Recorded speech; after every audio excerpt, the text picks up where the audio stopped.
This is Tilstone House in Cheshire. Now, I know that my videos are usually in Staffordshire, but this has got such a rich history and such a sad ending that I thought it was worthy of hopping over the border and showing you just how beautiful this house really is.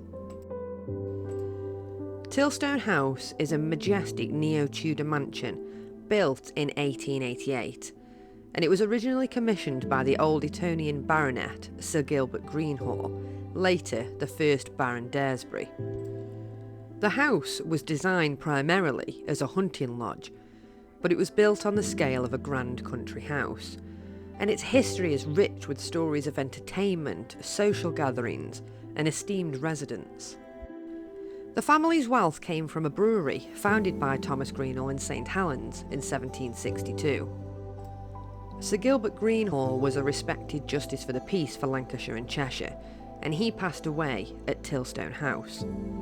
His son, also Gilbert Greenhall, succeeded him and further established the estate's prominence. He was later known as the first Baron Daresbury, and he was a prominent figure in Cheshire.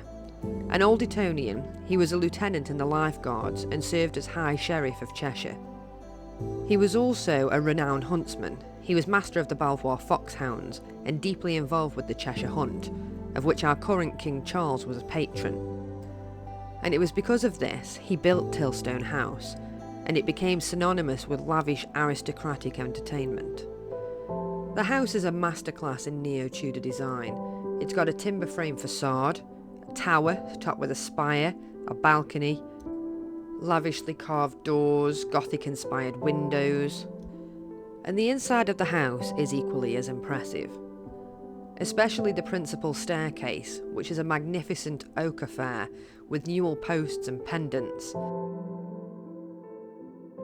The leaded windows throughout the house also add to its charm.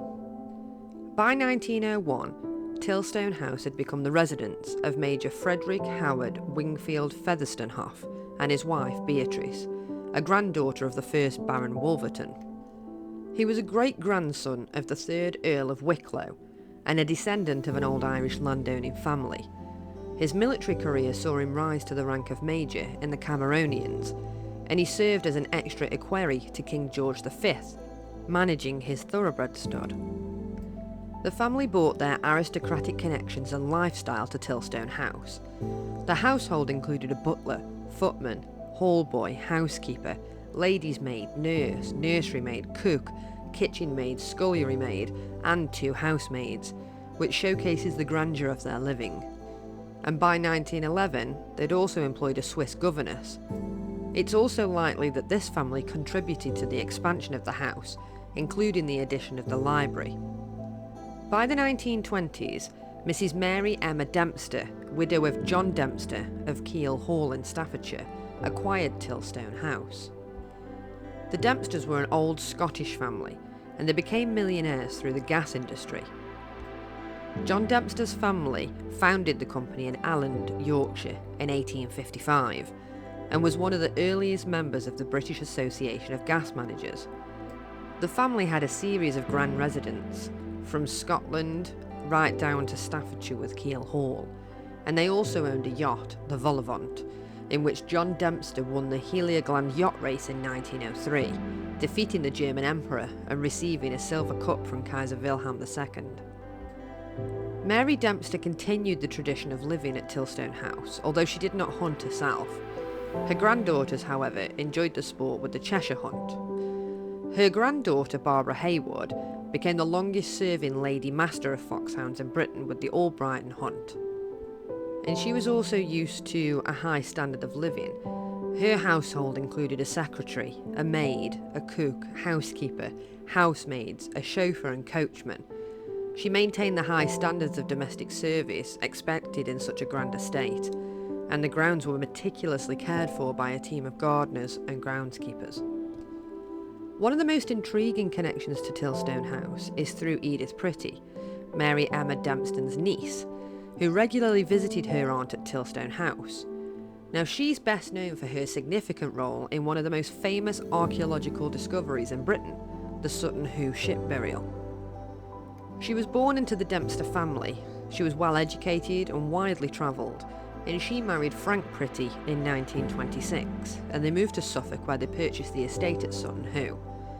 Following Frank's death, Edith became increasingly interested in the large mounds on her property, which local legends suggested were ancient burial sites. Driven by curiosity and a sense of historical preservation, she hired archaeologist Basil Brown to investigate. And in 1939, Brown made a remarkable discovery, a ship burial dating back to the early medieval period, believed to be the grave of an Anglo-Saxon king.